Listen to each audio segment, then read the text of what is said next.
This is the John Doerr 44 stock car. We ran up at Middletown. I know we won at least 8 races with this car. It's got a very mild 60 over 350. The Jeff Soft camshaft. I'm not exactly sure what the specs are. Canadian 2-barrel. Some goodies. It has a scatter shield and a 3-speed stick. Believe it to be a 5/68 gear ratio, or somewhere in that ballpark. So this is the motor that we're going to put in that Ventura for now. This is the first incarnation. We're going to go with the Pontiac motor eventually, but this is what we have to work with.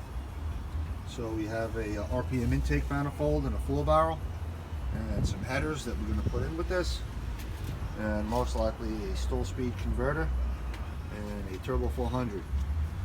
And going to clean it up and make it nice. This thing runs really good. Carburetor has been sitting around for a while. They only let us run 2 barrels up there, but this one you wouldn't even know it by driving it that it's a 2-barrel. And so it should run a lot better with a 4-barrel. And take a lot of the goodies from this and put it in that. Keep it cheap. And that's what we're going to do. I'll check back in. All right, Andy, you want to lower that jack down a little? I'll wiggle it. Nice and easy. That shaft is probably about between 8 and 10 inches long. All right. Okay, that's good right there. Hold it. All right, now push the jack towards me. Hold it.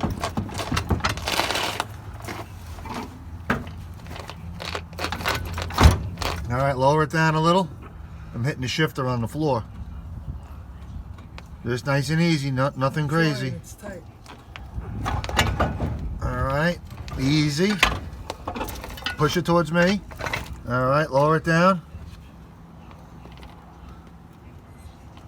Gotcha.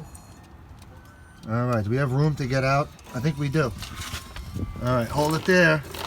And Oh, it's rolling on you. that's all right. Oh, you got it. Okay, now pull it out.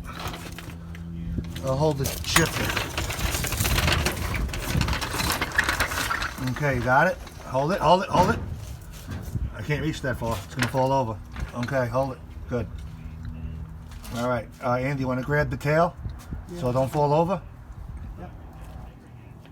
Yep. Input shaft, rather. Okay, you got it? Yep. All right, just drag it out. Keep it upright if you can. All right, transmission's out. That'll help.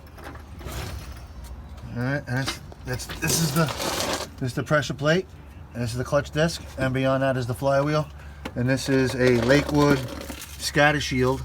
So when all this mess is spinning around in here at 6,000 RPM plus, if it blows up, it stays contained in this unit and doesn't saw itself through the bell housing, through the floor, and cut your foot off.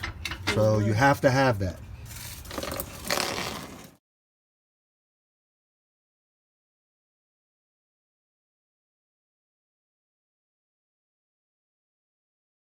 So we got our crane hooked up. Everything seems to be disconnected that I can see. Okay, you want to go up? Sure. Nice and easy. Go ahead. Go ahead.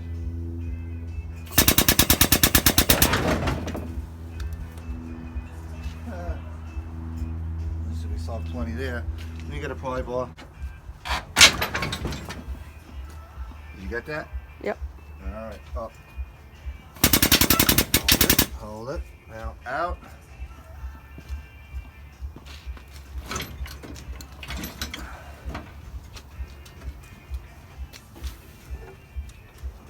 Okay. Come around to this side.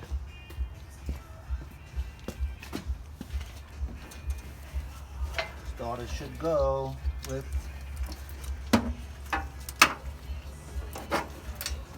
over here. We had a Ford relay, so leave the wire connected to the starter. We got a mini starter, so it should clear everything.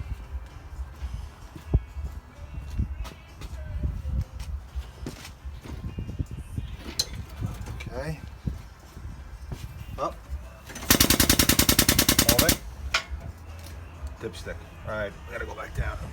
Dipstick is on the wrong side of the roll bar. So I can move it over. Oh, gotta go back down.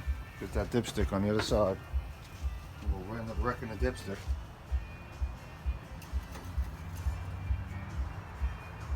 Okay.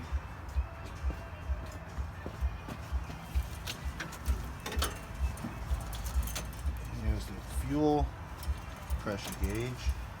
Alright, up.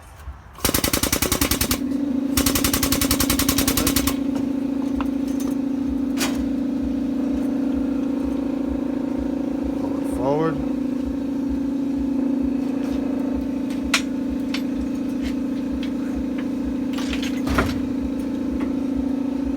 Okay, up.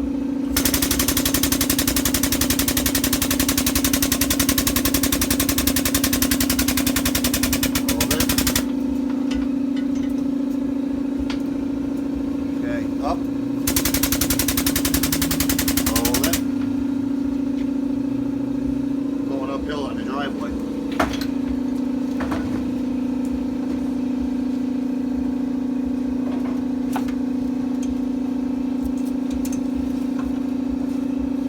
Okay, up.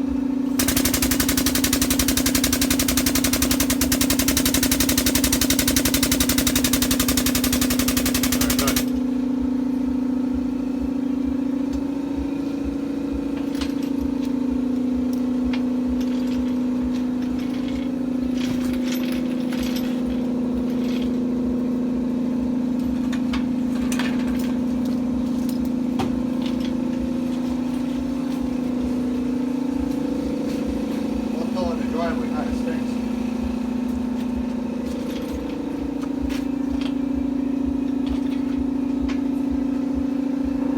Alright. So now we'll jack the car down and we will roll it out of the way and take the bell housing off, take the clutch off and the flywheel off, and we're going to mount it to our stand. Because we're a little short on space.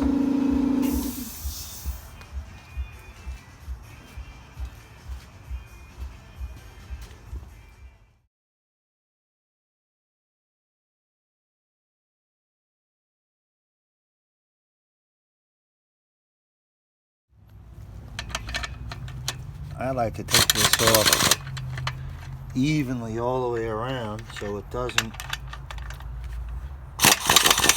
put pressure, because this is loaded unit. This has pressure on it until you push this in and that releases it. So you can damage the threads on the flywheel if you're not careful taking it apart.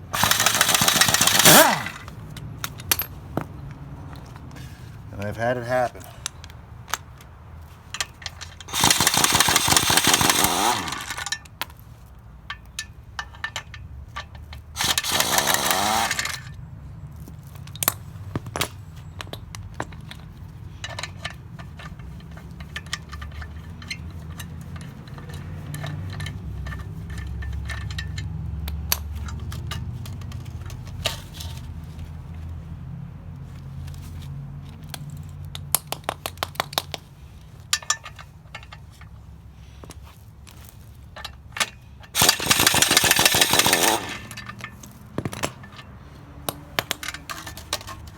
Okay, so this is the flywheel, and it's spinning no matter what.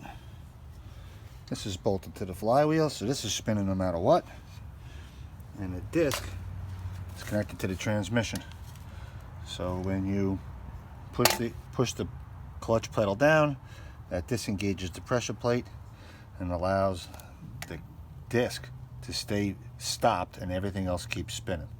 And then when you release the clutch, everything meshes together, which in turn will spin the input shaft on the transmission, thus making the car go forward or backwards depending on which gear you're in. And Pop saw ahead of time, and he used these ARP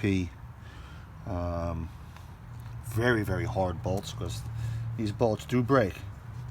And on the crankshaft, they used a very good bolt, not just any hardware store bolt, but the bolts that are designed to keep this all connected the way it's supposed to be.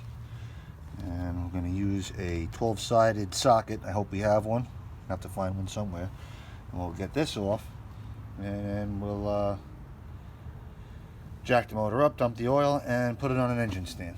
And take the exhaust manifolds off, and end up taking that 2-barrel off, and clean the engine up. And we're going to bolt on some headers and nice 4-barrel intake with a 4-barrel, and it should free up a lot of power just in this sense. The 2-barrel is keeping it corked up. You know, and at the other track that we ran at, they didn't want you going too fast, so the rules stated 2 barrels only. And you couldn't even run a big 2-barrel, you had to run a small 2-barrel. No headers, you had to run a factory exhaust. So that was the rules, and that's why this motor is set up this way. Okay, I'm going to go find the socket.